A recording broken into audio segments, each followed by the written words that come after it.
Assalamualaikum warahmatullahi wabarakatuh.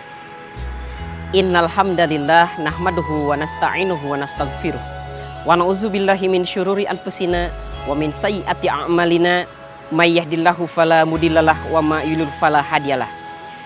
Asyhadu an la ilaha illallah wahdahu la syarikalah wa asyhadu anna Muhammadan abduhu wa rasuluhu alladzi la nabiyya ba'dah. Para pemirsa yang dirahmati oleh Allah Subhanahu wa taala, salah satu hal yang harus kita lakukan di dalam kehidupan kita adalah bagaimana meningkatkan interaksi kita dengan Al-Qur'an.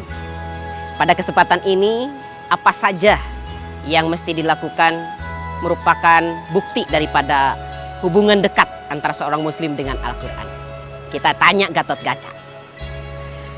Coba Kang Gatot, menurut Kang Gatot, apa saja kewajiban atau interaksi kita yang bisa dilakukan seorang muslim dengan Al-Quran?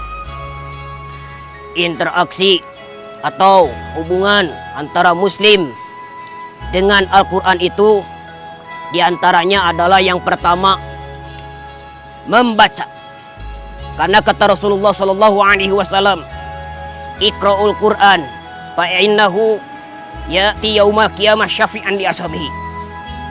Bacalah oleh kalian Al-Quran, karena Al-Quran akan datang pada hari kiamat sebagai seorang sahabat yang akan memberikan penolong, yaitu kepada orang yang senantiasa membaca Al-Quran. Yang selanjutnya apa? Yang kedua, setelah membaca adalah membaca terjemahnya. Membaca terjemahnya, maksudnya adalah jangan sampai kalau paribasa di Sunda nama monyet ngagugulung kalapa. Terang kalapa teh raos, caina raos, mung tetiasa muka. Gitu, kumargi tetiasa. Nah, jantan urang salaku muslim, kita sebagai muslim harus paham isi Al-Quran. Syaratnya adalah baca terjemahnya. Tidak cukup kita hanya membaca lafadznya. Yang selanjutnya apa Kang Gatot Kaca? Yang ketiga adalah membaca tafsirnya. Membaca tafsir. Kunci untuk kita bisa paham apa maksud, apa makna yang terkandung di balik setiap ayat adalah dengan membaca tafsirnya atau memahami tafsirnya. Alhamdulillah kalau kita tahu, kita bisa. Tetapi kalau tidak, mari kita tanya kepada yang lebih bisa, yaitu para ustadz, para ulama yang ada di sekitar kita. Cing, nu salajeng nanaon? Yang selanjutnya adalah setelah membaca terjemah, membaca tafsir adalah menghafal. Menghafal Al-Quran. Luar biasa sekali sekarang ibu-ibu, bapak-bapak, pemirsa yang dirahmati Allah Subhanahu wa taala. Anak-anak kecil sudah hafal juz amma. Cing ari urang salaku sepuh. Janten urang, kita sebagai orang tua harus lebih dulu memberikan contoh kepada putra-putri kita. Tekengeng aya paripaos, kolotok wadah cacing, meuli wedak ke ujung burung. Kolot ngejedok cicing, budak di jurung-jurung. Ngafalkan Al-Quran, tetapi orang tua tidak punya hafalan Al-Quran. Kita harus malu. Yang selanjutnya apa Kang Gatot Kaca?